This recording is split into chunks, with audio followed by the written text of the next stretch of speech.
Gentle people, good people of the world, you are live on KEXP, where we broadcast 90.3 from Duwamish territory, 92.7 from Ohlone territory, and worldwide at KEXP.org and on the KEXP apps. I want to thank you, the viewers and the listeners, because it is because of your support. We are a nonprofit station that we're able to do these live sessions. So thank you so much for being here and for supporting us. And I want to welcome one of my favorite bands on the planet right now, Dead Pioneers. Take it away. Hamu, nu Gregg deal me nani, nu Q tagara. My name is Gregg. We are the Dead Pioneers. Post-American.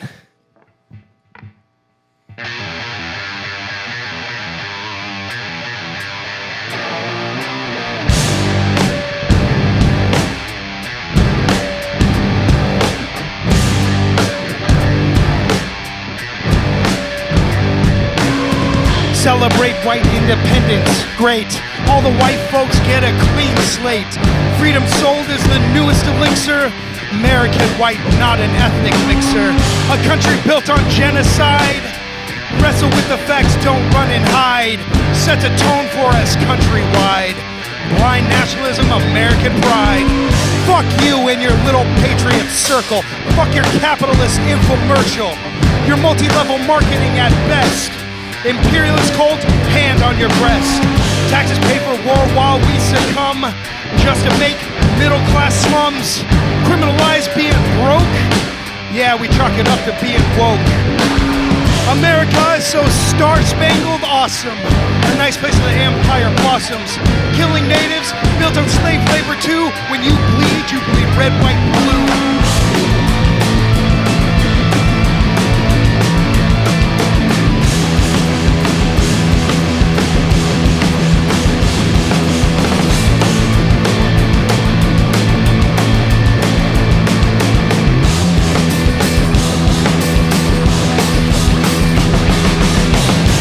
Politicians with open hands, giant toddlers with demands. Check your notes, what's the result? Your people are in a fascist cult. Fed hope in the American dream, fed equality and star-spangled themes. We are a nation of death and the gun. We're all nearly post-American. My spirit animal ate your spirit animal. Stupid f***ing white man.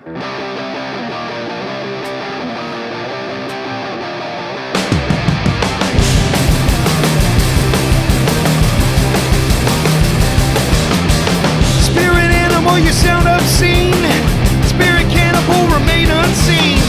Your own home on stolen land. A foundation built on sand. He hates me, I like that. Take up your keyboard combat. You shout, I shout back. Big hands give a big old smack. Fight a man with nothing to lose. Fight a man who misconstrues.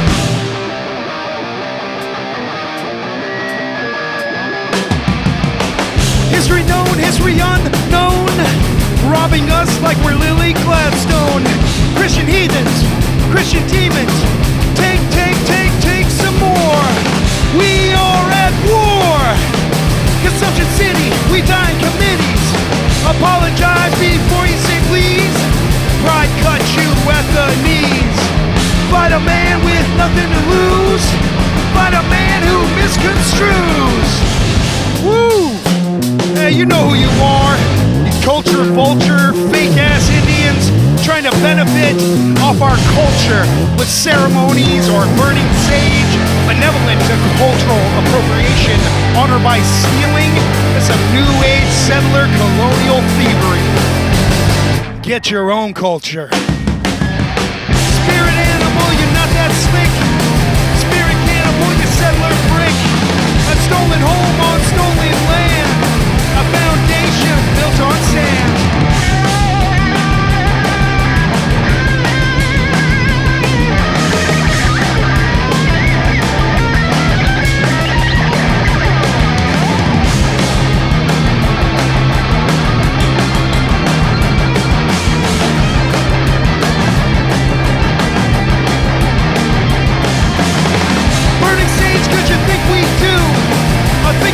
just had a breakthrough, but your gain shouldn't be my loss. Your gain shouldn't be my cause. Fight a man with nothing to lose, but a man who misconstrues.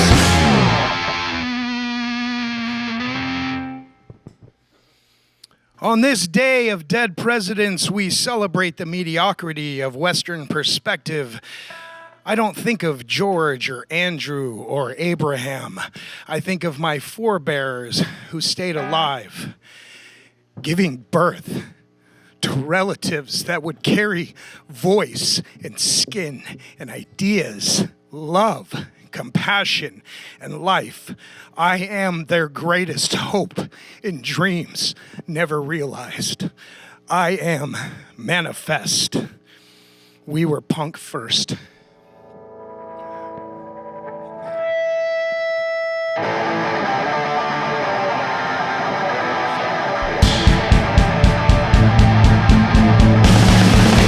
Posture, make you super personal. Your arrogance sucks, your authority is blown. Get so pumped that you think you're gonna burst. No matter what you think, we're punk first. You stop talking, no one cares about your genes. You don't amount to a hill of beans. Keep talking and we'll meet to get a hearse. No matter what you think, we're punk first. You know what that means? Punk first means we've been here all along. Now it's time to get some things back. Language back, culture back, ceremony back, identity back, homelands back, land back. Land back.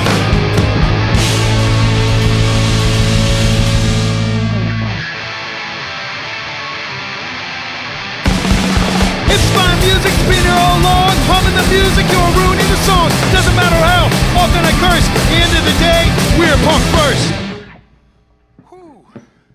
Oh my goodness.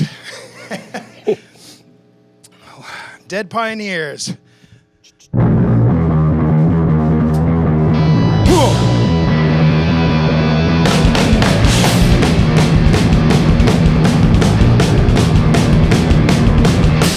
One little, two little, three little cheers. 4 little, 5 little dead pioneers. You brought death empire upon us all. Every time we say land back, you fall. He settler stories like we give a shit. We don't.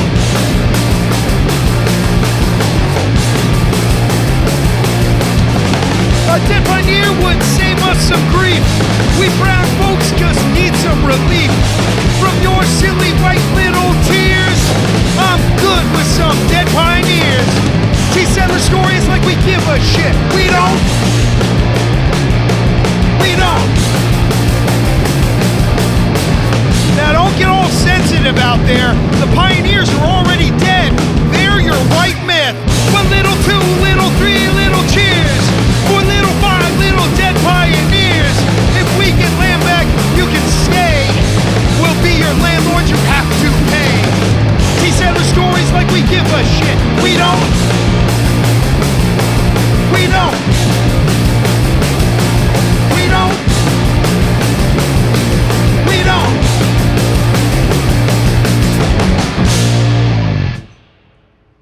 My goodness, this is overwhelming. Not a very good Indian, maybe even a bad Indian. My cheekbones aren't high enough. My last name isn't a sentence. I don't have enough beadwork or turquoise, and I don't speak good pidgin English, certainly not as good as Johnny Depp did in that movie that one time. And I don't care if you connect with Indian spiritualism. I could care less if you did a sweat lodge with your Caucasian spirit guide who knew an Indian once. And sure, millions of native people died, but tell me about your feelings and cry your white tears. It's gonna be over here being a bad Indian.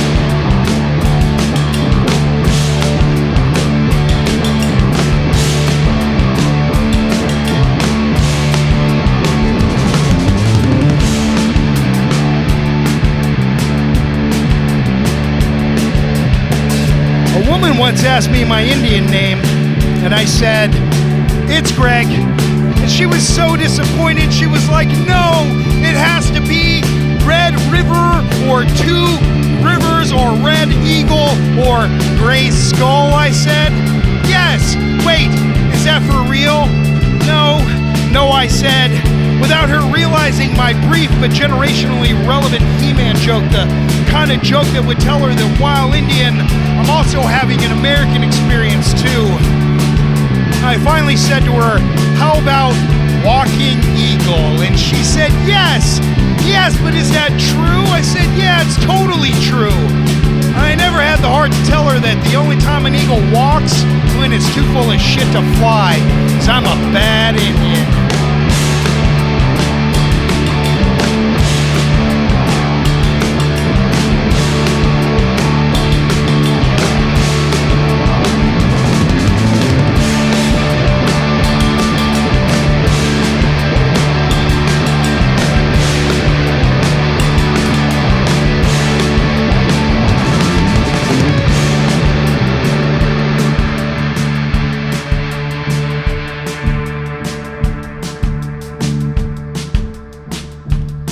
There's this one time a man walked into my space and he asked me questions about my things. And I tell him. When he suddenly interrupts me, as only a white man can, with all the Euro swagger of a man whose people were so sure of their place in the universe, their place in the world, their place in the eyes of God. You speak real good for a Native American, an Indian, a savage, a pagan, a godless heathen, a wagon burner, and I would be justified in punching him. I would be justified in cursing him out. I'd be justified in calling him racist, but that would make me a bad Indian, which contradicts that old saying, you know the one, the only good Indian is a dead Indian, but I'm a bad Indian. I'm here.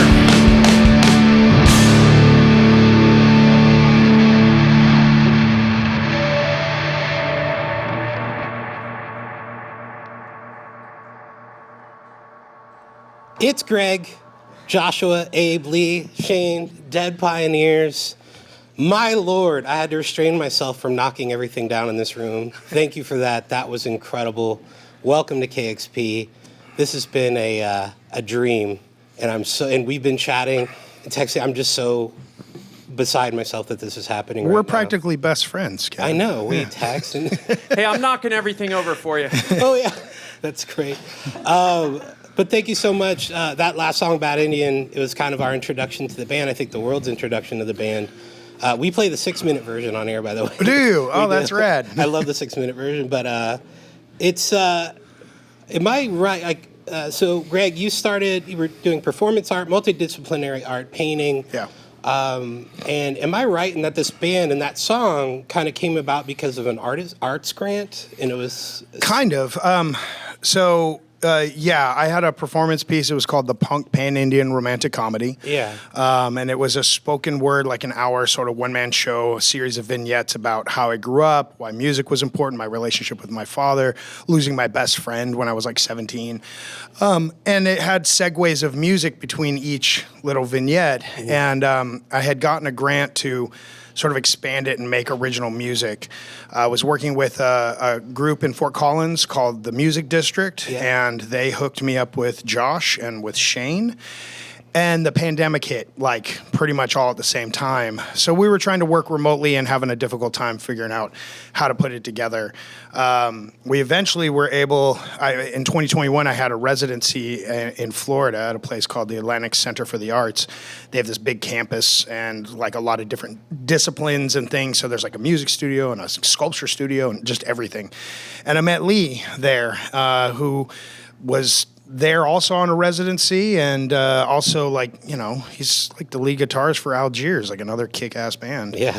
And we talked, and I was like, oh, I wrote this piece last night in like an hour. It's called Bad Indian, and we got in the studio and we hashed it out, and we actually got it. It took less than 2 hours. That 6-minute version is the first take. Wow. After a few hours of just trying to figure it out and playing it through. I sent it to Josh and to Shane, and we were like, this is it. And that was sort of our jumping off point, our point of reference. So, yeah, it was a shocking song. Also, I need to shout out DJ Jyoti B. Fly from Wopop. Like her first week here, which was like mine and my Quinault Nation co-host Tori J's second week here, and Jyoti sent us that record. And it just shook me, but I needed it so badly. And I'm not Native American, Native Hawaiian. I'm another colonized person. Yeah. And it was so affirming when you're put in a position to represent Indigenous Native people, that temptation to feel like you're not Native enough, you're not enough. It was so empowering. And I just wonder if you encounter that with other people, maybe not, that are other not Native Americans that are empowered by that just because the narrative of who their people are, needing to hear it. Yeah, I mean, colonization is real. It's been all over the world. We have a decent Irish following, as I understand it, and because there is a colonial process of eliminating languages and identity and trying to absorb that into, a colonial construct. And so, we're having a shared experience, for those of us that are not from certain places, and in particular if you're black or brown, and it's a shared experience. And when I wrote it like those experiences I'm writing about are actually true. Those things all of those things happened, and but I realized early on, like I don't speak for anybody, I speak for myself, but I accept the responsibility that comes with that I might be speaking about a shared experience and someone might hear it and feel a way about it. And that's cool. Like, I accept that. But I don't speak for people. This is, my truth, but our shared experiences are succinctly in place. Yeah, the outlawing of languages, culture, music, everything systematically from all over the world. Like, I have people that listen and message me that are Indigenous Australians that talk about that song. And just, like, the finding courage and power just to be who you are in that space. Not feel like you need to fit a mold. And I feel like so much of what I hear is kind of just exposing like a native colonized reality and looking at maybe what is the absurdity of the political climate, nationalism, etc. Yeah. Which is very easy just to turn the mirror, but people are really listening, it seems, and maybe... I don't know. It's just connecting. I know that's not a question. It's more of a statement. But if you feel like if that seems to be kind of a root of kind of just exposing that. And it seems very real and very raw right now. Yeah, there's, I think we can actually draw lines, like the second round of Black Lives Matter during COVID opened doors not just for the Black community, but for all marginalized communities. And we began to see that effort overflow into other places. Art comes into place because an artist can articulate something that maybe somebody feels but cannot articulate themselves, and we can provide a vehicle that you can articulate yourselves or feel articulated. And I think that's what art is, and that seems to be what I'm seeing here as well. Like we're doing our best, and so we're kind of doing it and putting it out there, but we're finding out that we are connecting with people, accidentally on purpose, and it's this beautiful thing of being seen and having shared experiences, and someone who's willing to use what we've created to connect them to a feeling of being seen or understood or articulating a point is about the most humbling thing that I've experienced in my professional career and my personal life. It's amazing. Yeah. Your process, you have an incredible band. And I'm just curious, are these lyrics first and create like the backing track to these ideas, or are they kind of processed by the music first? How's that work for you? Well, first off, so obviously I'm Indigenous, Josh is Indigenous. The rest of these guys are DEI hires. Yeah. Abe, Lee, and Shane, this is what allyship looks like. These guys are fantastic, and they're just good at what they do. Yeah. And I'm lucky to be surrounded by them, because I don't think it would be amplified just so different if we didn't have that. I write.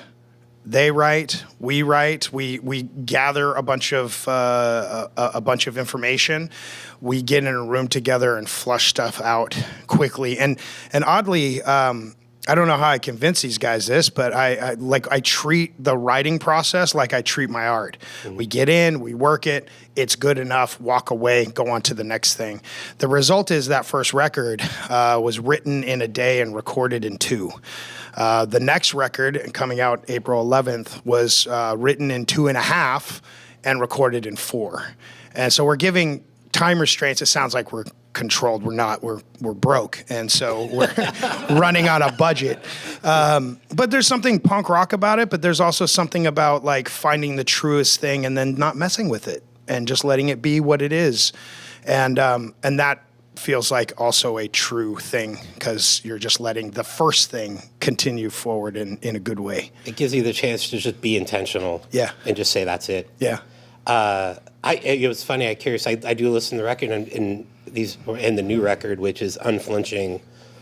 People have, I don't know. I know only a couple songs have been released, and you did one little kind of spoken word piece on Instagram a few days ago. Yeah.